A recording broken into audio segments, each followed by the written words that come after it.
kebangkitan Kristus tuh ada signifikansinya gak sih kok buat orang-orang yang nggak percaya Tuhan Yesus atau bahkan nggak percaya Tuhan ada gitu?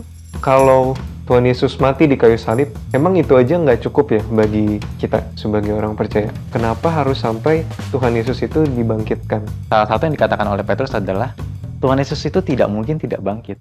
Gimana maksudnya itu kok?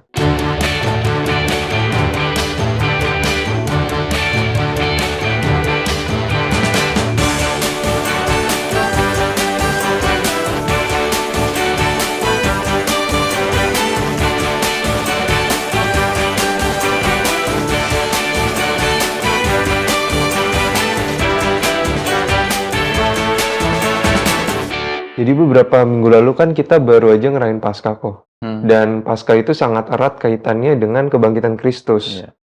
Tapi sebenarnya seberapa signifikan sih kebangkitan Kristus dalam kekristenan itu sendiri? Nah, itu tema yang sangat penting ya. Paulus tuh bilang, kalau kamu ambil kebangkitan daripada kekristenan itu sama aja kamu tuh buang kekristenan. Kita buka di kitab 1 Korintus. Kita buka di 1 Korintus pasal yang ke-15 ayat 13 sampai 19.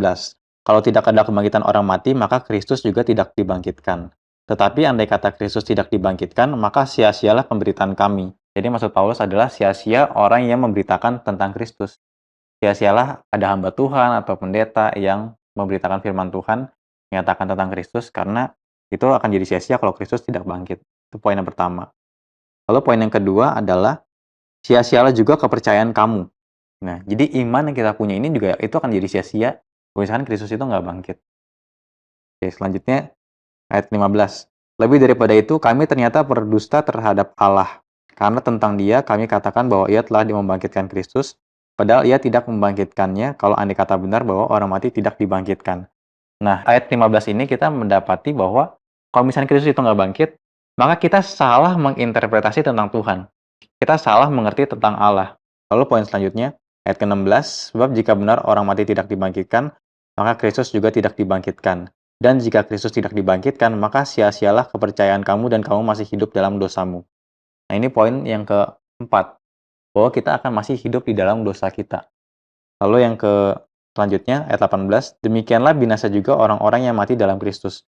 Ini salah satu poin yang paling sedih. Kalau misalkan kita bayangin, ada orang-orang terdekat kita yang juga adalah orang-orang percaya, yang percaya pada Kristus, yang mati dalam Kristus, itu akan jadi sia-sia, akan jadi binasa. Nah, kita kan dapat pengharapan ya dalam kekristenan, kalau misalkan kita percaya pada Kristus, nanti suatu saat kita akan dibangkitkan dan juga bersama-sama dengan orang kudus lainnya. Kita bisa bertemu dengan orang-orang yang kita kasihi di dunia ini, ketika kita nanti sudah mati. Kita akan bertemu kembali dengan mereka. Tapi kalau misalnya kita nggak percaya kebangkitan, dan terutama kita nggak percaya Kristus dibangkitkan, maka ya kita nggak bisa ketemu lagi sama orang-orang yang kita kasihi ketika mereka sudah meninggal. Itu poin yang kelima ya. Lalu poin yang terakhir yang keenam, jikalau kita hanya dalam hidup ini saja menaruh pengharapan pada Kristus, maka kita adalah orang-orang yang paling malang dari segala manusia. Kita akan jadi orang yang paling malang kalau kita ternyata Kristus itu nggak dibangkitkan. Itu sih ada 6 poin ya, signifikansi kenapa Kristus itu harus bangkit. Kalau tadi penjelasan Ko Adam terhadap signifikansi kebangkitan Kristus bagi kita yang sudah percaya sebagai orang Kristen. Tapi kebangkitan Kristus tuh ada signifikansinya gak sih kok buat orang-orang yang nggak percaya Tuhan Yesus atau bahkan nggak percaya Tuhan ada gitu?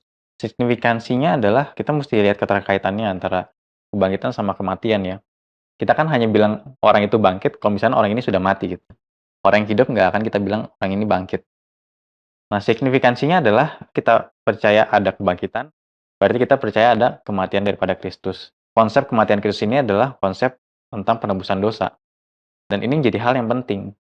Kalau ada penebusan dosa, maka orang harus percaya pada Kristus bahwa Kristuslah yang menebus dosa. Tanpa Kristus yang menebus dosa dan satu-satunya jalan, maka orang tidak akan mendapatkan keselamatan. Dia tidak akan diterima oleh Tuhan. Dan itu jadi tugas kita juga ya untuk orang-orang di luar sana yang mungkin masih belum percaya, untuk kita tuh memberikan Injil pada mereka. Kristus itu betul-betul mati dan bangkit. Ada nih teori-teori gitu yang bilang kalau Tuhan Yesus tuh sebenarnya nggak benar-benar bangkit Nggak gitu. benar-benar bangkit. Dan apalagi banyak pandangan liberal sekarang tuh yang melihat Yesus tuh ya sebagai manusia hebat, tapi ya udah manusia biasa aja. Soalnya aku juga pernah dengar gitu ada pandangan yang bilang kalau tubuh Tuhan Yesus tuh dicuri sama Curi. murid-muridnya terus diganti gitu. Iya. Pandangan Koko gimana kok? Itu bahkan ditulis di dalam Alkitab kan. Imam-imam itu memerintahkan kepada orang-orang Oh, mengatakan bahwa mayat itu dicuri. oh iya iya. Tuduhannya itu ya. Iya, tuduhannya itu. Karena mereka tahu kalau misalkan betul-betul percaya berita bahwa Yesus itu bangkit, itu akan jadi kegemparan yang luar biasa gitu bagi orang-orang pada saat itu. Kira-kira mungkin nggak ya dicuri sama murid-murid? Kita perlu ingat konteksnya ya. Konteksnya adalah ini bukan cuma kuburan yang begitu saja, nggak ada yang jagain, atau yang jagain itu orang-orang biasa saja, enggak.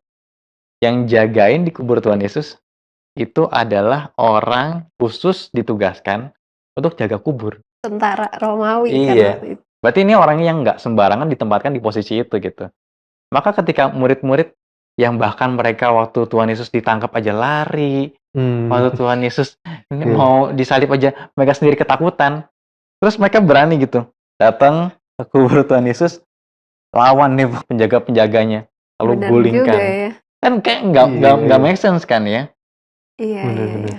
Emang maksa sih. Iya. Terus udah gitu coba kita buka di dalam Matius pasal 27 ya. Matius pasal 27 ayat yang ke-64. Karena itu perintahkanlah untuk menjaga kubur itu sampai hari yang ketiga, jikalau tidak murid-muridnya mungkin datang untuk mencuri dia, lalu mengatakan kepada rakyat, ia telah bangkit dari antara orang mati, sehingga penyesatan yang terakhir akan lebih buruk akibatnya daripada yang pertama. Ini kata-kata daripada siapa ya? Kalau kita mau tahu konteksnya, maka kita perlu lihat ayat-ayat sebelumnya ya. Nah, pada bacain ayat sebelumnya, di ayat 62 ya. Keesokan harinya, yaitu sesudah hari persiapan, datanglah imam-imam kepala dan orang-orang Farisi bersama-sama menghadap Pilatus. Jadi ini konteksnya adalah imam-imam kepala datangin kepada Pilatus. Pilatus, waktu Tuhan Yesus masih hidup nih, dia bilang dia akan bangkit dalam waktu 3 hari. Dan sepertinya justru imam-imam kepala lebih percaya daripada murid-muridnya nih. Udah persiapan dulu. Iya, persiapan. Tapi mungkin percaya nggak percaya, karena setelah itu kan mereka anggapannya katanya mungkin murid-muridnya akan datang untuk mencuri. Worst case-nya gitu ya. Iya. Lalu akhirnya di ayat 65 kita loncat ya, ayat 65. Kata Pilatus kepada mereka, ini penjaga-penjaga bagimu, pergi dan jagalah kubur itu sebaik-baiknya. Pilatus ini orang sembarangan ya sih? Enggak. Enggak kan ya? Dia orang yang punya otoritas ya, memegang kendali dalam pemerintahan. Kira-kira kalau misalkan dia kasih pengawal ke imam-imam kepala, dia kasih orang-orang biasa aja nggak sih? Enggak lah ya. Pasti orang-orang khusus kan? Pasti orang-orang yang memang capable, berkemampuan di bidangnya tersebut untuk menjadi penjaga gitu. Maka penjaga kubur Yesus itu bukan orang sembarangan dan gak segampang itu mencuri gitu. Apalagi tadi kita udah sempat mention ya, karakter murid-murid sendiri aja lah ketika mereka Tuhan Yesus ditangkap, mereka lari. Tadi soalnya kok sebut mereka kan penakut gitu, tapi kan setelah Yesus bangkit terus naik ke surga, kita ngeliat sendiri kayak Petrus, terus Yohanes, semua rasul tuh jadi berani gitu. Terus kayak perubahan mereka tuh bener-bener total banget. Kalau misalnya emang bener mereka curi tubuh Yesus kan nggak mungkin ya mereka mengalami transformasi sebesar itu dari diri mereka sendiri. Iya, iya. Dan seandainya betul-betul dicuri ya, itu adalah tugas yang sangat mudah untuk para otoritas itu ya, untuk cari murid-muridnya, panggil, dan paksa mereka untuk ngaku untuk bahwa Tuhan Yesus tuh dicuri. Tapi ternyata mereka nggak lakuin itu kan, karena memang Iya. nggak ada. Benar-benar mereka nggak nyuri. Pilatus bisa assign orang buat Iya, tangkap-tangkap aja nih yang iya. penyesat-penyesat ini istilahnya gitu ya.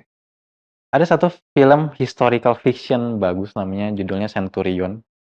Itu Oh, pernah denger. ini fiksi ya, tapi berdasarkan histori tapi dibuat fiksinya.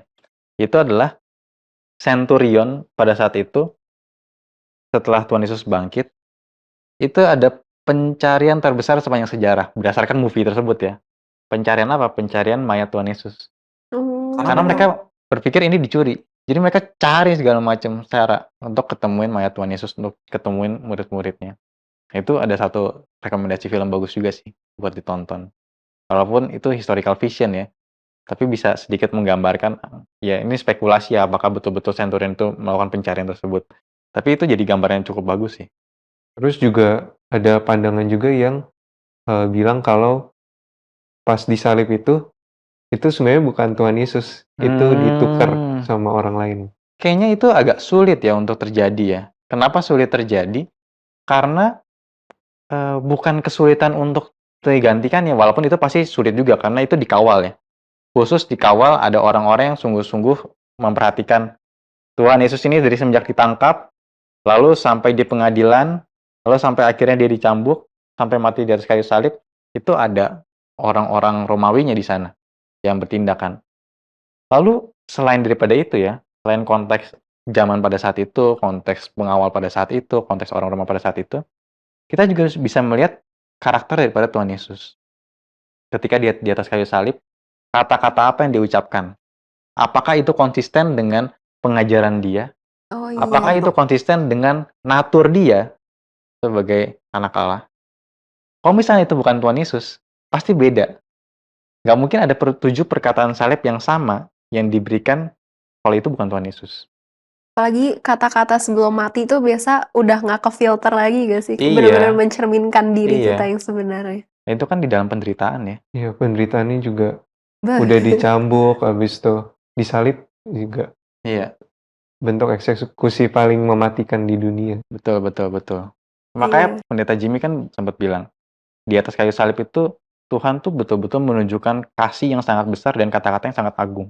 Hmm. Ampunilah mereka karena mereka tidak tahu apa yang mereka perbuat. Bukan kata-kata hujatan yang diberikan oleh Tuhan Yesus, bukan kata-kata makian gitu. Padahal pada saat itu dia betul-betul tersalib dan sakit, itu sangat sakit. Sampai akhirnya salah satu penjahat yang di sebelah Tuhan Yesus akhirnya melihat dia orang yang sama-sama sakit seperti saya, sama-sama disalib, tapi dia bisa mengatakan kata-kata seperti itu. Maka saya mau percaya. Hmm. Make sense juga. Iya. Tertolak deh udah. Iya. Teorinya bye-bye. Teorinya bye-bye. Aku mau nanya juga tentang sebenarnya kalau Tuhan Yesus mati di kayu salib, emang itu aja nggak cukup ya bagi kita sebagai orang percaya? Kenapa harus sampai kita percaya sampai Tuhan Yesus itu dibangkitkan? It's a very good question. Bener juga ya. Kita buka dalam kitab Kisah Para Rasul ya. Kisah Para Rasul 2 ayat yang ke-24. Tetapi Allah membangkitkan dia dengan melepaskan dia dari sengsara maut, karena tidak mungkin ia tetap berada dalam kuasa maut itu. Sekarang Adam bacain dari terjemahan bahasa Inggrisnya supaya kita semakin dapetin makna yang lebih keluar lagi ya. Jadi ada kekayaan daripada bahasa. Misalnya kita lihat daripada bahasa Indonesia, lalu kita coba cek komparasi dengan bahasa Inggris. Terkadang kita bisa melihat makna yang lebih muncul atau makna yang lebih melengkapi lagi dari satu terjemahan dengan terjemahan yang lainnya. God raised him up, losing the pangs of death, because it was not possible for him to be held by it. It was not possible for him to be held by it.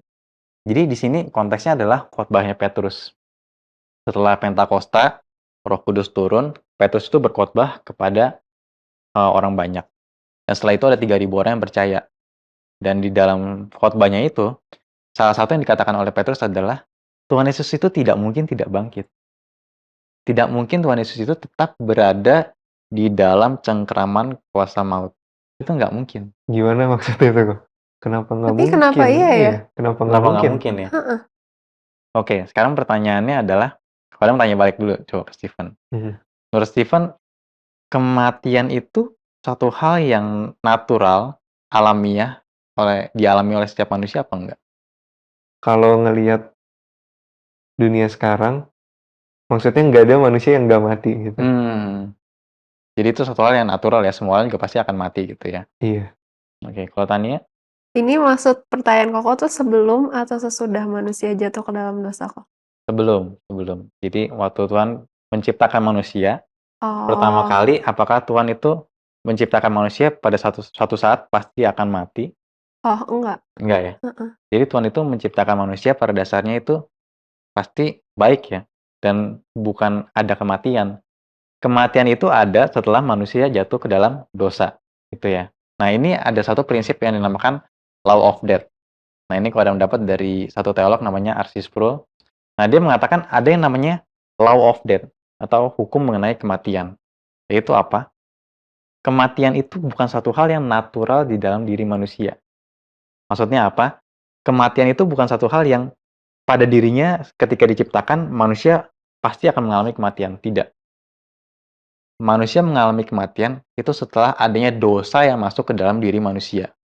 Maka dari sini kita mendapatkan prinsip bahwa kematian itu suatu hal yang penal, bukan natural.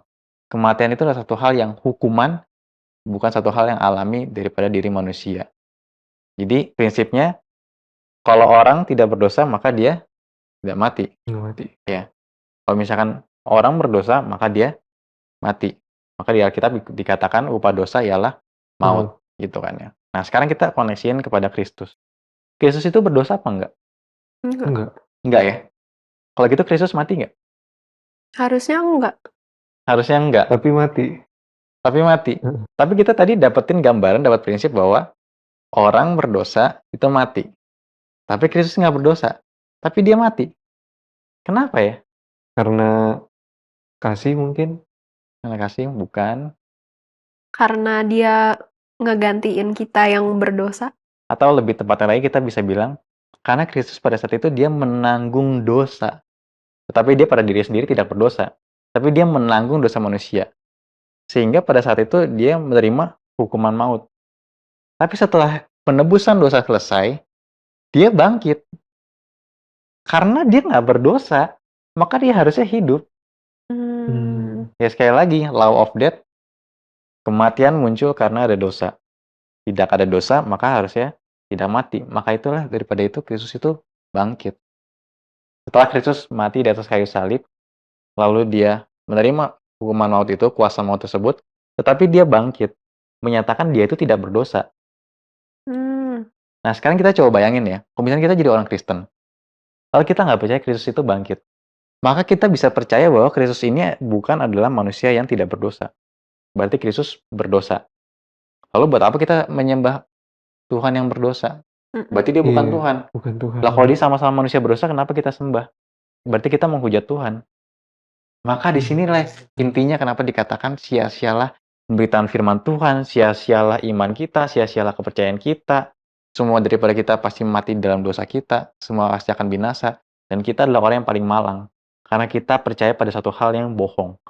Tetapi, apa yang kita percaya itu betul-betul terjadi dan bukan kebohongan. Kristus itu betul-betul bangkit. Kelihatannya rumit, tapi kalau habis dijelasin sebenarnya simple juga ya. Simple kan Make ya. sense semuanya. Dan itu Petrus yang khotbah berapa ribu tahun. Iya. Dan ini cukup amazing ya. Berarti Petrus tuh punya konsep itu. Dia paham mengenai law of death ini. Dia paham mengenai hukum kematian. Orang berdosa itu mati. Kristus ini nggak berdosa, maka seharusnya dia tidak tetap di dalam kuasa maut. Setelah penebusan dosa, maka dia harus bangkit. Berarti Petrus cocok jadi dosen mata kuliah logika kayaknya. Logika. Jika, maka. Cakepnya cepet ya. Iya. Hidup berapa lama sama Yesus udah bisa kasih teori ini. Jadi dari penebusan Kristus itu kita dapetin melalui Tuhan Yesus yang mati di atas kayu salib. Di atas kayu salib Tuhan Yesus mati, itu kita mendapatkan penebusan dosa. Tapi di kebangkitan kita mendapatkan Tuhan Yesus yang mendapatkan tempat sejati ya, tempat seutuhnya, bahwa dia itu tidak berdosa.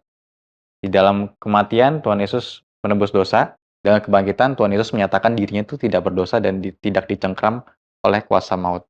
Maka ini pentingnya kenapa kita nggak cuma percaya Kristus itu mati aja, tapi kita juga harus percaya bahwa Kristus itu juga bangkit. Keren juga ya pembicaraan hari ini, walaupun singkat udah bisa bahas soal signifikansi kebangkitan Kristus. Terus tadi kita juga bisa bahas soal hipotesa, sama terakhir Ko Adam juga sempat ngejelasin soal law of death. Iya, dapat banyak hal sih hari ini. Dan apalagi yang law of death itu kayak selama ini percaya, akhirnya baru tahu gitu. Iya, ada penjelasannya.